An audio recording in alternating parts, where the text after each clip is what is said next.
Breaking news नेपालमा Starlink आउने सम्भावना चाहिँ अति उच्चमा छन् किनकि एलन मस्कले नै ट्विट गरेर भनिसकेका छन् नेपालमा हामी आउन सक्छौँ।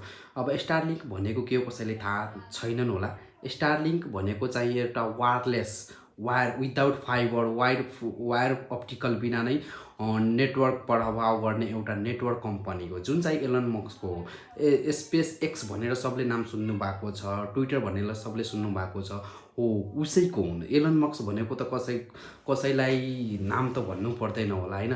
हु is the most richest person in the world Elon Musk उहीको कम्पनी हाम्रो नेपालमा आउन सक्ने सम्भावना एकदम प्रचुर मात्रामा छ। So let see in the future के हुन्छ। उसले ट्विट गरेर भनिसकेको छ यदि स्टारलिङ्क आयो भने यी जति पनि भाइनेट वायरबाट जति पनि नेटवर्कहरू छन् जुन हामीले चलाइरहेका छौँ वाइफाई त्यो सबै रिमुभ हुनेछन् अटोमेटिकली। किनभने ऊ सस्तो पनि छ स्टारलिङ्क एक त अनि फास्ट पनि चल्छ। अनि कस्टमरले जो पनि कस्टमरले के खोज्छ भने फास्ट चलोस् र रिलायबल होस्। यदि ऊ चाहिँ रिलायबल भइसकेपछि अब डिपेन्ड हुनु परेन फाइबर अप्टिकलमा। त्यो सबै रिमुभ भएर नेपाल पनि एउटा विकसित देशको तर्फ जान्छन् होला। लेट्स सी बालेन्सा आएपछि हामीले धेरै परिवर्तन देखेका छौँ र यो पनि परिवर्तन होस् भन्न चाहन्छौँ।